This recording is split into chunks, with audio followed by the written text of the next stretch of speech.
The Last Rodeo, Angel Studios' newest family blockbuster starring Neal McDonough, hits theaters May 23rd.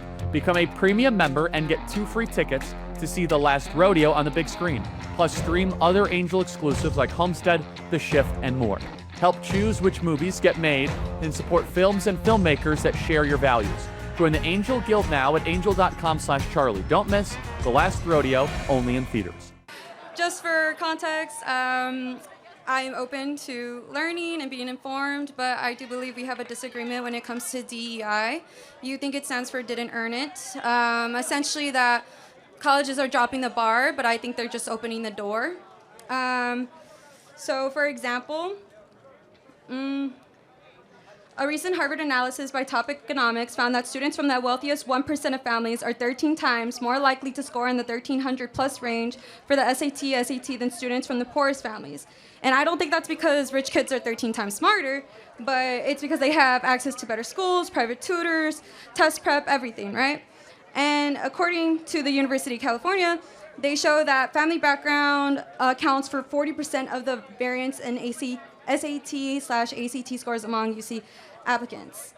I would also like to mention that the Diversity in Society's Leaders, the Casual Effects of Admissions at Highly Selective Private Colleges, a study shown by the National Bureau of Economic Research, that I think that if you think it's based on race, at times I think it's based on wealth. So legacy applicants, children of donors, and recruited athletes were significantly more likely to be admitted than other students with the same academic credentials. So yeah, elite schools like Harvard, legacy students are about 5 to 6 times more likely to be admitted than non-legacy students with similar SAT scores. Roughly 43% of white students admitted to Harvard from 2000 to 2015 fell into one of the 4 categories, right? Legacy, athletes, dean's interest list, or children of faculty or staff. 3/4 of these ALDC admits, 75%, would not have been admitted if evaluated only on academic credentials. My question is, I guess,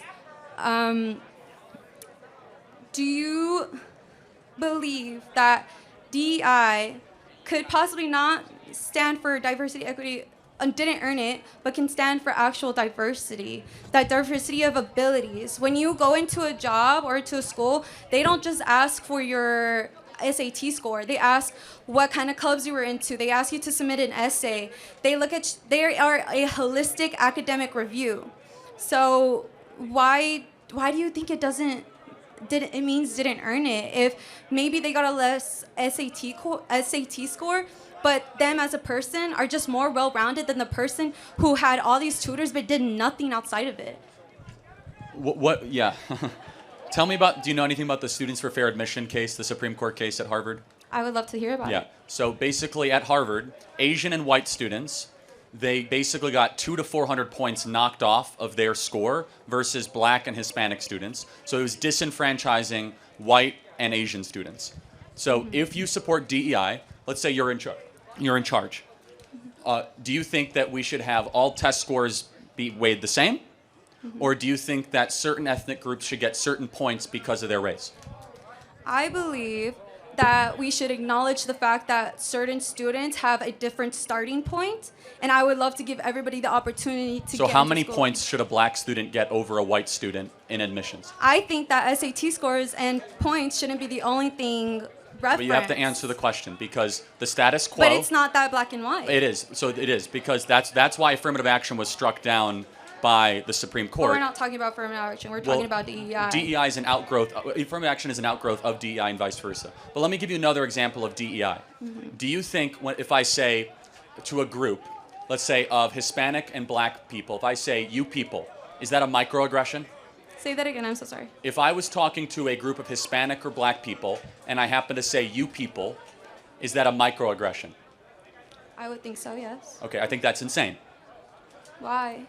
Because it's not a microaggression or racism to call any group of people you people. That's DEI in practice. So you guys might know about the group of clowns in the circus group of the Dean on F America thing. They fell apart in 1 week because one black woman called Dean and Parker racist because they were associated with a woman who called a group of black women you people, and they said you did not recognize microaggression. That's DEI in practice, where you could lose your entire job and your career for one misstatement. And you just showed it to me. Like, you think that's a microaggression to say you people to a group of Hispanic and black people? We should not be policing the speech of people. Instead, we should be caring about one thing, and that's merit and merit only when we put together our institutions. But if you base it on meritocracy, like I said, you're initially bringing in wealthy people who have these tutors but aren't well-rounded. So what? That doesn't mean anything. Yes, the degree of how good your parents are matter. Yes. If you have good parents, you get something that people with bad parents don't get. That's applicable beyond college. But with the people who score higher, let's say they didn't do anything, they are less likely to be able to take on challenges than the people who... Why wouldn't it matter? Because inherently, as an you are penalizing those with good parents. The only way you can make this work... You're not penalizing Yes, you are. them. No, you're not excluding them. Not true. It is the only way. We see this. In order to elevate equity, you must compromise excellence. And that's fine if that's your position, because there's only so many spots, there's only so many places, and if you have a lot of qualified people and you want to try to get not as qualified people, you have to prevent the qualified people and elevate the unqualified people. That's what the Students for Fair Admissions case showed us. You're thinking that DEI is versus excellence. I think DEI is for excellence. Got it. Show me one institution that got better the more it embraced DEI. One institution that got better that embraced DEI. That got smarter, more competitive, leaner, more productive, and that was better than it was 10 years ago. Are our airports more efficient? Are we landing planes better? Are our airlines better? Is our government better? Is our schools better? Is our universities better? Show me one example. Is our public health authorities better? Show me one institution that's embraced DEI that has become better, more excellent than it was 20 years ago. It doesn't exist. DEI will destroy an institution from within.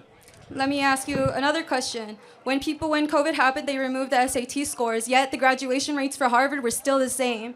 Do you think that because of... Sorry. With that being said, since ACT wasn't even considered, schools are accepting people with the potential to succeed, because once you get in, you're still going off the same merit as everybody else. A lot of people drop out that are, the problem with Harvard is that they now have professors, the ton of them, that are saying they have to retake courses and remedial courses because these kids should never be here in the first place. And they happen to be a lot of black and Hispanic kids that were let in strictly because of the color of their skin. So I guess my question is, do you care about the racial makeup of a college? The racial makeup of a college? Like, if a college was all white or all Asian, would that bother you?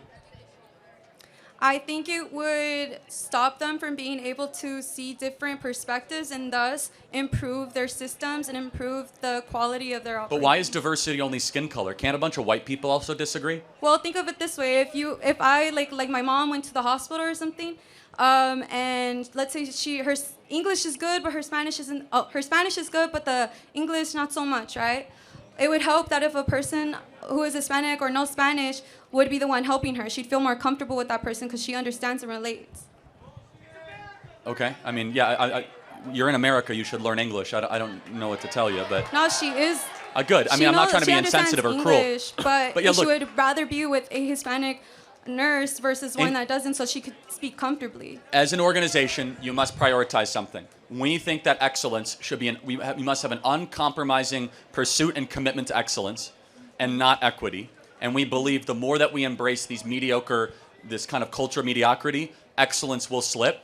And again, I could go through, at the core, DEI wants a lot of things, including racial quotas.